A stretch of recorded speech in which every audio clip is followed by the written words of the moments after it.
You're talking of the first day of the war, Operation Sindoor. But it was good enough for slow-moving targets. Where would you put the Brahmos missile? It was the Brahmastra which we have used once. Hundreds of Brahmos missiles And Brahmastra can only be used once. that the Chinese are developing, this network-centric warfare capability. China is the biggest dragon right now. What is it that Starlink has really taught us? Both the wars for the Western powers are being fought on Starlink. The unprecedented series of attacks. Israel has hit the Iranians. Is it too late for us to now wake up? We have to find common ground with the Americans and the Japanese. This is scary what you're mentioning. Pakistan is an instrument in Chinese hands. Chor Kotwal ban gaya.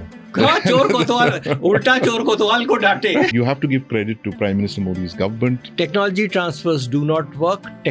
Joint developments work. Hello and welcome to the Sandeep Unnithan show, your weekly dose of defense, geopolitics, where I talk to the movers and shakers of defense and geopolitics. And today I have with me Rahul Chaudhry, former CEO of Tata Power SED. Rahul, welcome to my show. Thank you. And this is meeting you after a very long time, but great to see you again. It's always been a pleasure to talk to you. And today we're going to talk about the world that's at war, not a world war, the world's at war. And of course, we have Operation Sindoor, an ongoing military operation against Pakistan, and what lessons we can draw from Operation Sindoor for today and the future. Sure. It's very interesting that you said we are not at world war, but at war. And today the basic difference which is there is no peacetime and wartime. It is a continuous operations which keep on happening. And this is proved with Ukraine, it is proved with Israel, it is proved Sindoor, which we say that it is continuing. So the paradigm has substantially changed. And the paradigm has also changed in one very important way. The space is now an integral part of the war. Right. And that we'll talk more about that in a little while from now. Rahul, welcome to my show. Thank you. And it's lovely to be catching up with you after a few years. We've known each other for a long time. Oh, yes, absolutely. Probably Kelkar Committee times. That's so that was decades. 2005-06. Yeah, 2 decades. It's just, it's amazing how much time has passed since we first met, when you were a member of that Kelkar Committee, and the kind of radical reforms that were suggested, the breaking up of the ordnance factories, all of this has happened now. It's come to pass almost 20 years later, 20 years later. This is the snail's pace which has put India back. Right. Because good policies not implemented in time are no longer good policies. You think something through, yes, act.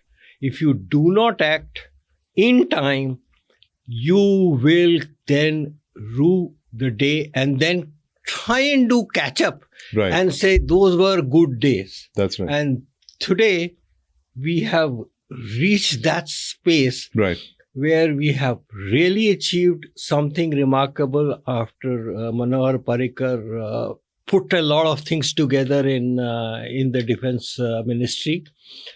But sadly, it has become a case of something achieved too late. I have seen more change in the defense ministry and in the way we buy weapons in the last 5 years than I have in the preceding 15 years.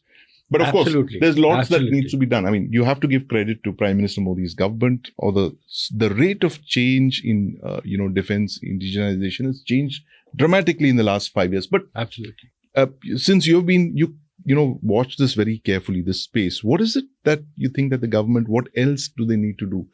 It's 2025 and we have a new defense acquisition policy that's coming up. What would you like to see in that? Look, the first thing which we need to realize is that old paradigms of defense have completely changed. The two wars which are going on in Israel and in Ukraine have told us that old paradigms completely have vanished. One of the things which we now realize is that both the wars for the Western powers are being fought on Starlink. Why? Right. Not on support or military networks. Starlink, the kind of capabilities and RMA which has been demonstrated has changed hell of a lot. The dimension of space is now central to the entire concept of war fighting. The conventional war is no longer a conventional war. When you start the conventional war and then you do a ceasefire, it ends. Right. It's a continuous war game which continually goes on. Suddenly we now know that Israel has hit the Iranians and all the things are happening. Oh, absolutely. Unprecedented series of attacks. They've targeted nuclear scientists, their command and control centers, their military leadership, nuclear enrichment facilities, air bases, all of that. And it's incredible how warfare has changed. Even counter-terrorism now is taking a general out, a scientist out. Right. You saw that with the Iranian program. Yes. And space is playing a central role.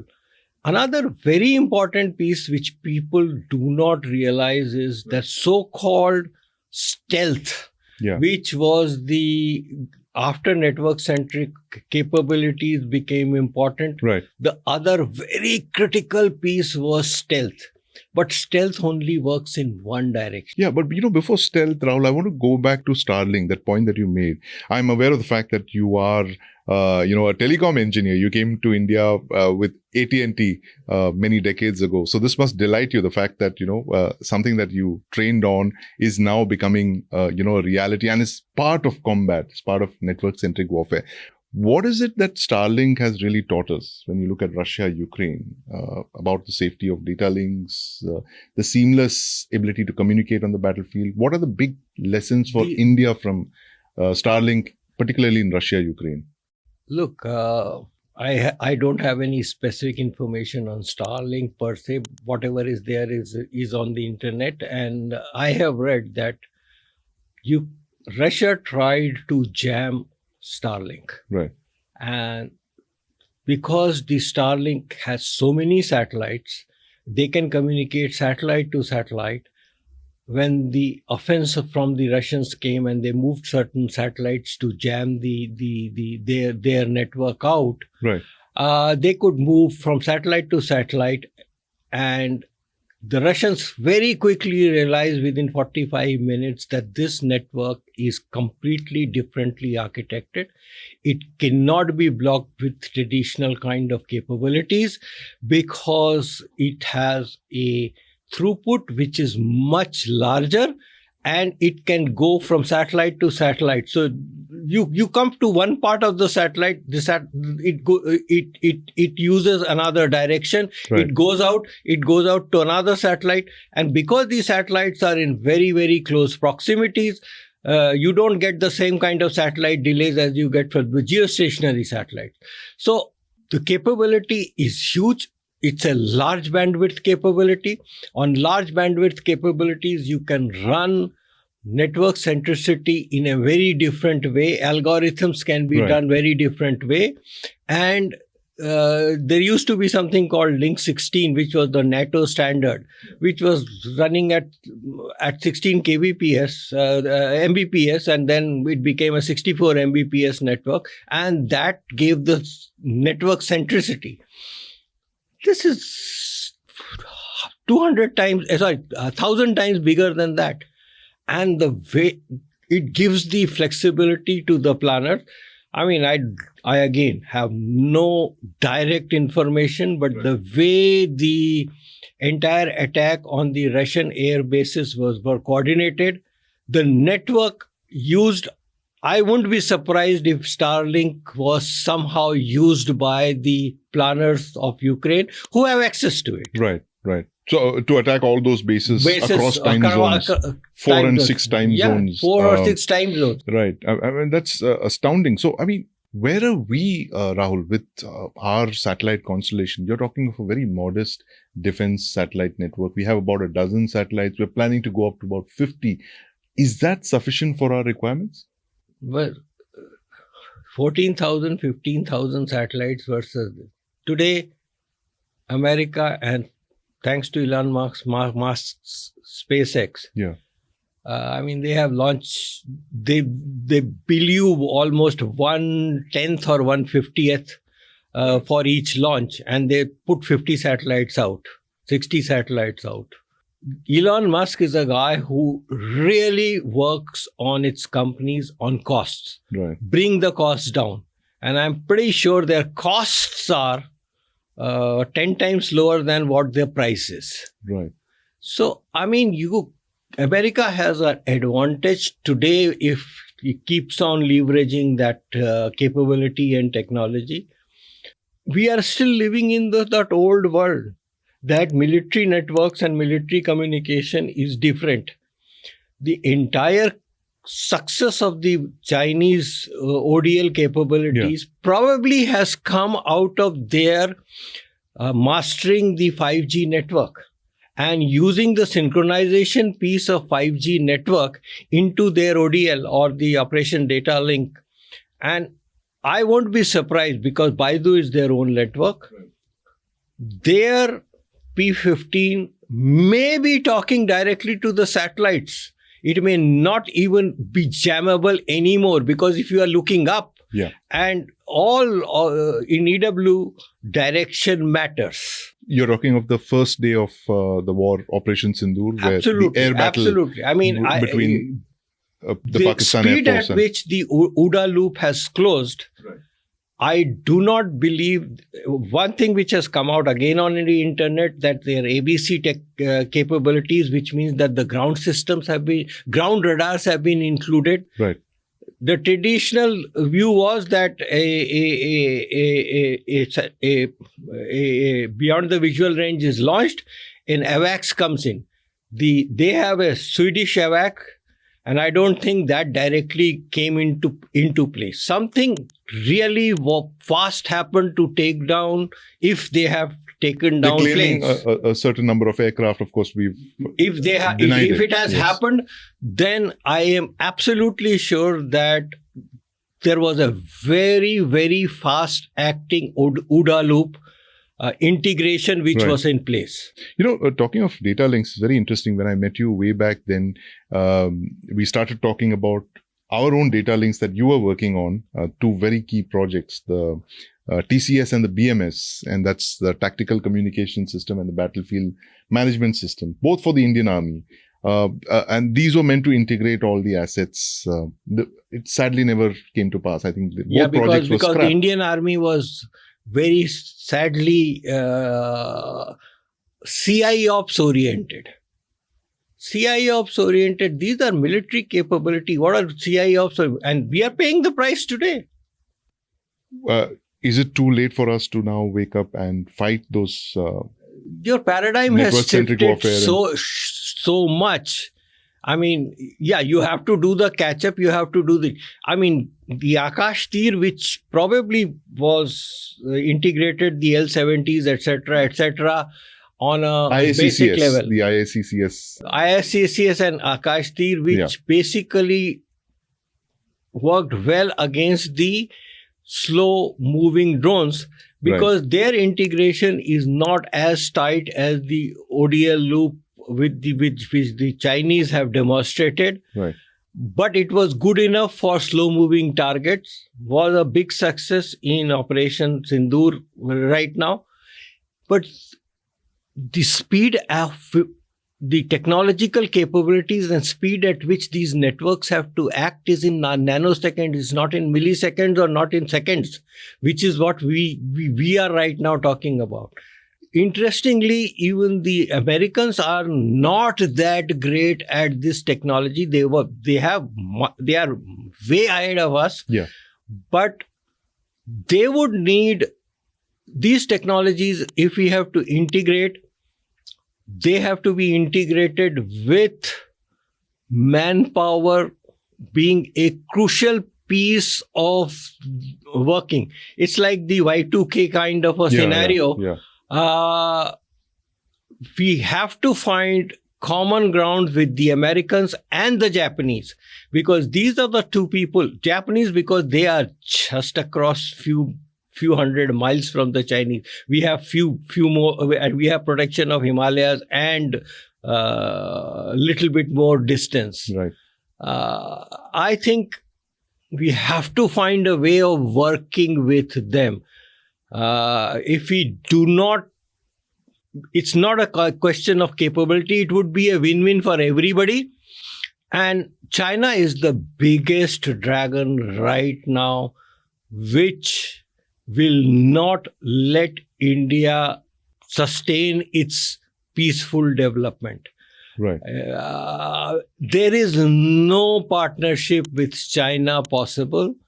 They will I have some theories that they might use India as a fodder for their 2027 Taiwan, and if that happens, we are annexation of Taiwan. You think that acquisition of Taiwan, because that's a stated goal, and Chinese, when they state their goal, they are very particular about meeting them. Right. So, if you have read Art of War, it basically says that you don't fight the war which you want to win. You find some other war to fight and win it decisively, so that nobody dares oppose you. Right. So, this is scary what you're mentioning. The fact is, of course, the Chinese have laid claim to several of our territories of Indian states, and we face a clear and present danger from them. We have a contested boundary with them over 3,000 kilometers long. But you're saying that the systems that the Chinese are developing, this network-centric warfare capability, which we might have seen a glimpse of in Sindoor, is something that we should be really wary about. Absolutely. But where would you put the Brahmos missile, which many say saved the day for us on the 10th of May, which came in? It was the Brahmastra which we have used once. Right. And Brahmastra can only be used once. Why do you say that? This is, we have hundreds of Brahmos missiles, possibly even thousands. Yeah, but you have used it.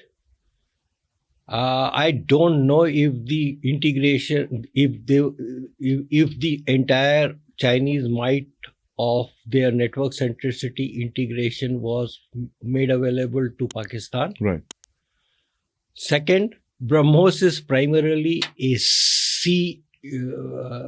missile to attack warships. Warships. Yes. We have used it in a different kind of a context, right. And because we had the capability of putting it on Sukhoi, and then from a very safe distance go for 300 kilometers or whatever. So we could have gone from run of Kutch and hit those targets, or from the sea. I don't know. I have no operational information. But the kind of capabilities they have, they very clearly about 9-10 months back, there was an information that Chinese used their re-entry vehicle capabilities, and it missed its target by about 45 miles or something. You're talking about the hypersonic weapon. Capability. Yes, glide now, vehicle. if you have an hypersonic capability, it is doing re-entry, it is being guided. Right. And you have missed it by a few. You have, and that hypersonic is 8 Mach, 10 Mach. Right. 8 Mach, 10 Mach guiding capabilities through Baidu, if they have achieved. Yes. Looking down and tracking your Brahmoses up on ground. Right. It would be much more difficult on sea, because the Brahmos would be much lower and the sea would reflect. Do you believe that Pakistan will acquire these Chinese missiles, supersonic and hypersonic? Because after the hammering that they received on the 10th of May, they would possibly be shopping for supersonic missiles. It's not a question of they shopping. we have lived for last 20, 30 years in a situation where Pakistan used to have the non-state actors. Right. And those non-state actors used to come and do something here, Bombay or Pulwama or whatever, and we used to react. Today, I believe the strategic relationship between Pakistan and China is such that Pakistan is an instrument in Chinese hands to get India to demonstrate to the world their technological demonstration capability. So you mean China is using Pakistan as a non-state actor against India? You call it a state actor, non-state actor, whatever. I mean, those things have blurred so much today. Right. I was just seeing somewhere that Pakistan is now one of the members of the terrorist task force of UN. Yes. I mean, give me a break. Right. I mean, Chor Kotwal ban gaya. हाँ, चोर कोतवाल उल्टा चोर कोतवाल को डांटे. Right. That's right. The similes will never end with Pakistan. But you know, Rahul, this when we met, there have been numerous platforms I have seen you struggle with to develop for the Indian military. And of course, I will never forget that mounted gun system. You were the first to bring a mounted gun system and demonstrate it to the Indian Army here at the Manekshaw Center more than a decade ago. More than a decade ago. And that met an untimely demise because there was some question about the origin of that gun. They said you got it from a company that was blacklisted, but you had actually bought the technology from that company. We co-developed the technology. Look, there is nobody can buy technologies. Right. Please understand, capability can be co-developed if the other side is willing to be open. Right. And for that, there has to be a market. Right. Which we both can address, and we have our strengths and they have their strengths. Nobody can this technology transfer on a piece of paper and so many SKD, CKD, etc. does not work. It is not technology transfer. It is just fooling some paperwork for the sake of getting a order from MOD. Right. Technology transfers do not work. Joint developments work, and that is exactly what we had achieved.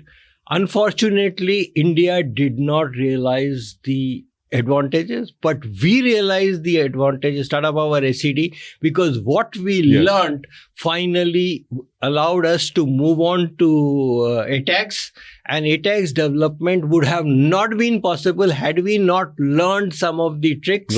Right. So, knowledge doesn't go waste. Yes. Capability doesn't go waste, but then time, which is the essence in some of these things. Yes. And what the Chinese have been able to achieve is they have been able to cut the time because they have enough technologically trained manpower, right, and bring all of these together, bring the civilian sector and the defense sector together. The civil military fusion that we talk about. Absolutely. Right. And in fact, today, even their drones and even all the kind of capabilities, I mean, way ahead of the world. Yeah, I remember coming to your plant down in Bengaluru, and you showed me a number of capabilities, the Pinaka, the Akash, ATAGs, of course, and a 105 gun mounted on a truck. You were the first to develop that, and you mentioned something called spiral development to me. I'll never forget. You said that this is how you go up slowly. You start with 105 and you end with a 155. The important piece is knowledge. Yeah. Capability, knowledge, whatever you call it, and stringing those pearls together. Once you have got a particular piece, yesterday somebody sent me a video of mine, some 15 years back in a Def Expo, where I'm talking about data fusion capabilities, right, which we were at that time creating and putting together for some of these TCS, BMS and all the other programs. Some of it got used, very little of that got used here. Very interestingly, the kind of people I had put together to develop these capabilities today are all sitting in America. They've left and they've gone and they've migrated. Because a technology capability and one of them, because these are algorithms, some of these algorithms are cutting edge algorithms with millions of data points. Right. One of them is developing some stock trading softwares. Right.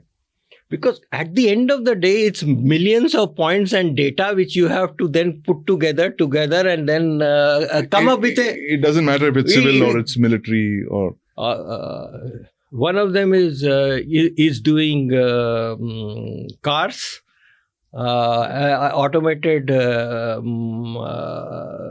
driving, etc., etc. All of these are millions and millions of... And these are from your team at Tata Power? They are. Right.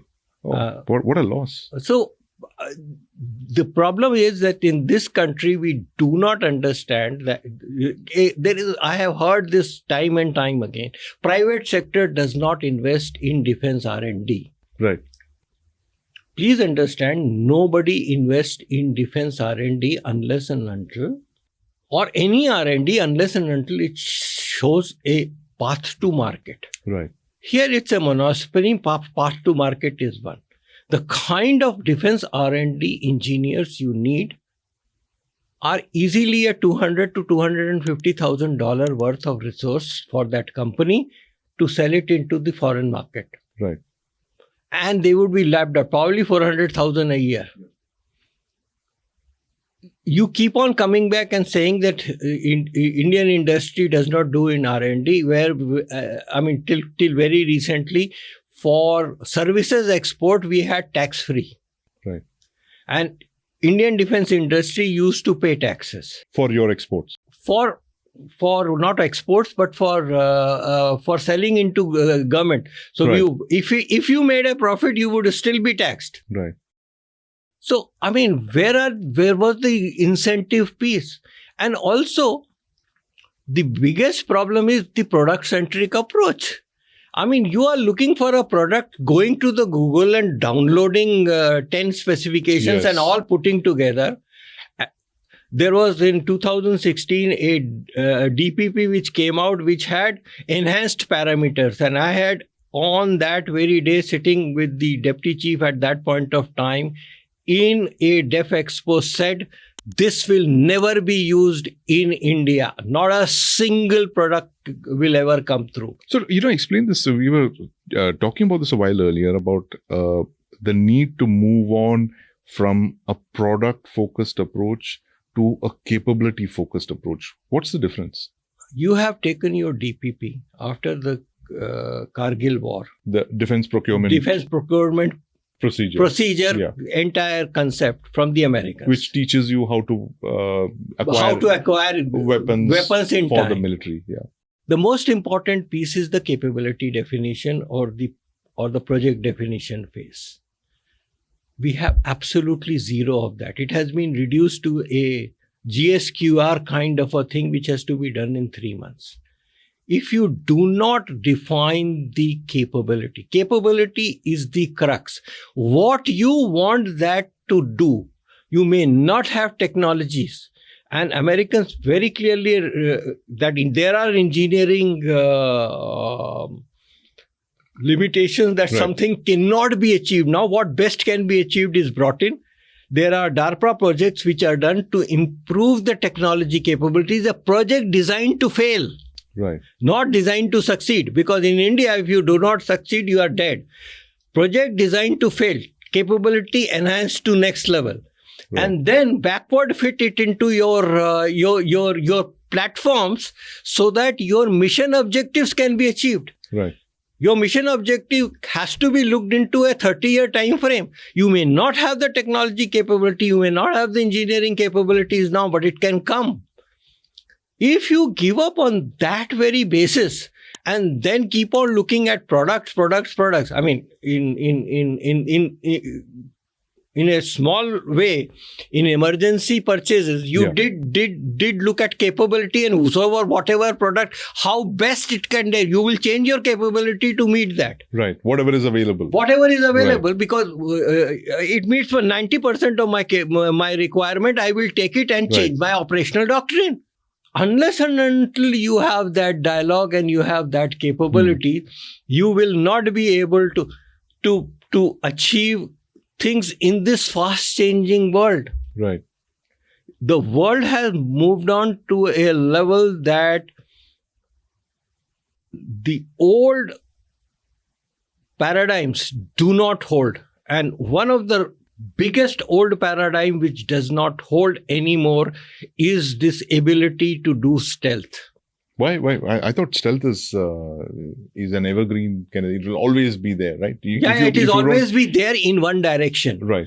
When you have space, you have 360 degrees views for the viewing that platform. Where is stealth?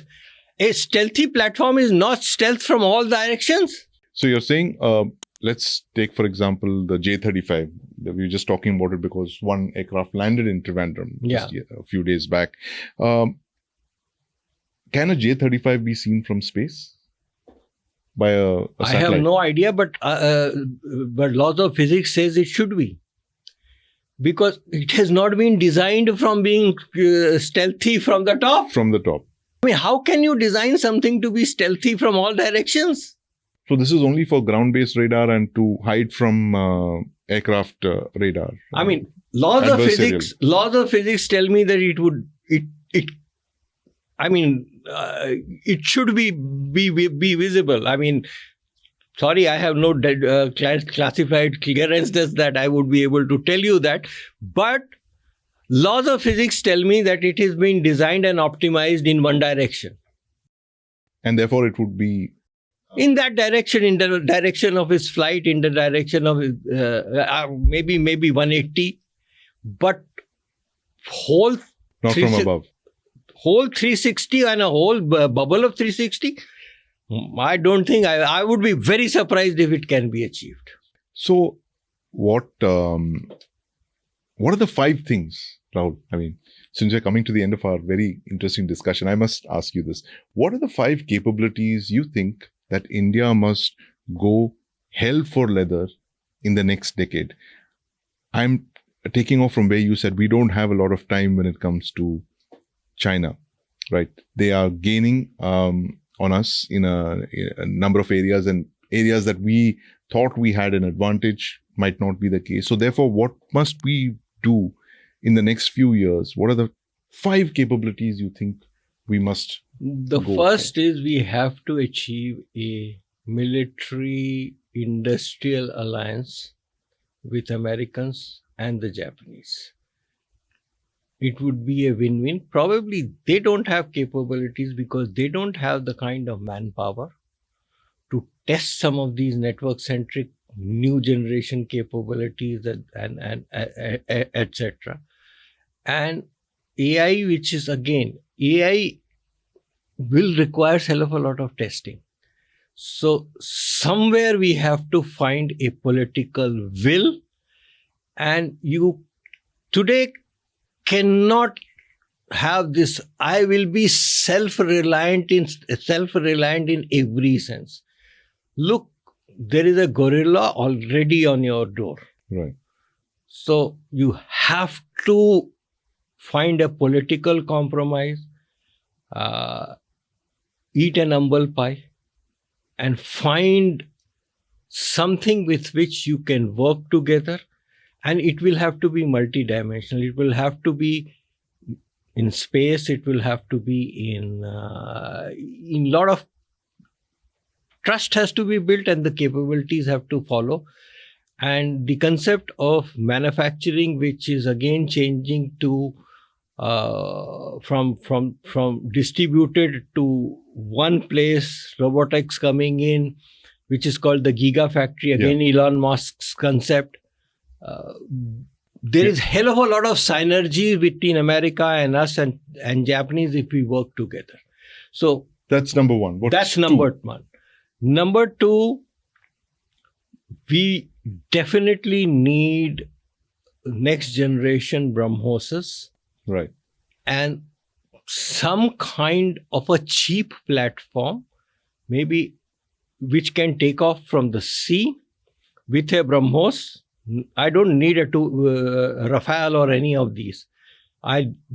Something by which these Brahmoses can be launched in the sea. It's a sea focus, and it can block China's trade routes in a big way. Right. They will realize that capability. We have to innovate on platforms the way Ukrainians have innovated on platforms using these tech. We will have to, probably there is no time for new data link. We have to use Starlinks in very creative ways. Right. But it has to be on all our discrete platforms. You cannot just keep on reinventing the wheel and thinking that we will have a lightly integrated ODA loop. Those days are over. We must have a tightly integrated. Absolutely. Absolutely. Another very critical piece which I would believe we need is guns. And guns. You mean artillery, like the ATACs that you helped develop? Which can work in -20, -30 anytime. Right. And it cannot be hydraulics based, because physics tells me that the hydraulics doesn't work there. So it has to be high electric. altitude. It has to be electric. Electric gun. We may need to increase the ranges of that. We may need to have it anyway today fires at about 60 kilometers, but if we have the Raytheon kind of weapon systems integrated into it, it may go to 100, 120. Right. And that would be a deterrent on the border with China. And what's the last capability or platform we must induct post-haste? More than platform, one of the things which we need to do is change our thinking. We have to look in terms of next 10 to 15 years in terms of defense and not offense. Because today going back into offense will be very, very difficult. You require far more capabilities to be an offensive power than a defensive power. And we need to realize that our technology limitations and capability limitations. We probably have the only Brahmastra which we have used right now is Sukhoi plus Brahmos. We can get new generations, but this is not going to be a solution. A 3 meg or a 5 meg missile is not going to be a solution. Great offensive capability. But yes, in a defensive role, we can use it in high numbers with platforms, as I said, some sea launch platforms, etc., etc.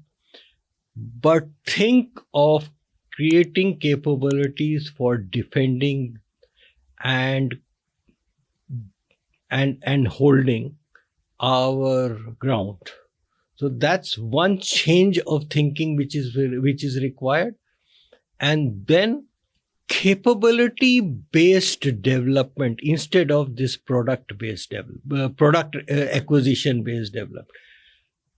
Please look at a 20-year horizon, what capabilities you want, and then go back to the drawing board and do it along with the partnership with the Americans and the Japanese. It's the very critical piece which we have, and probably Australians also, if we can bring that piece in. Right. So a complete change in mindset is what you're talking of. And it is critical. We are not understanding the kind of dangers China poses, and we probably are underestimating the military alliance between China and Russia. because Russian capabilities today depends on Chinese compute capabilities. That cannot be broken. Right. But what about the fact that Russia is a strategic partner of India, and we have very robust military-to-military contacts, But strategic partnerships. on products and platforms which are in today's world are not gonna be relevant anymore from defensive or offensive capability. China and Russia today, Russia had RF capabilities, Russia had all kinds of algorithms and capabilities, but in 80s and 90s, when the semiconductors came in, they lost the plot. They did not have the compute capabilities which came from the Chinese, and today Russian weapons are performing far, far, far better. But using Chinese chips and Chinese compute absolutely. So this relationship Russians cannot let go. And do you think that China can ever become our partner?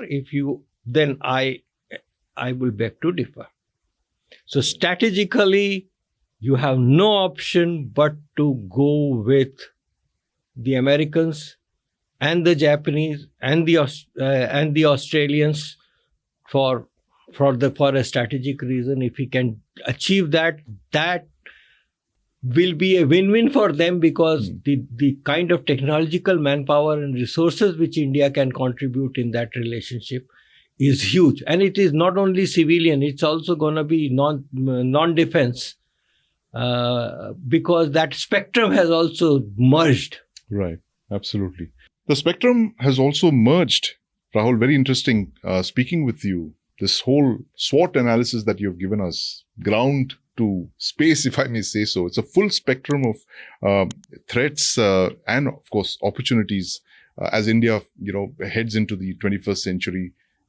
Pretty frightening picture that you've painted, but of course, there are opportunities for us as well. Thank you very much. Absolutely, and opportunity has to be grabbed in time. Opportunity has to be grabbed in time. Stitch in time saves 9. Thank you very much for your time and your thoughts, Rahul. Thank you.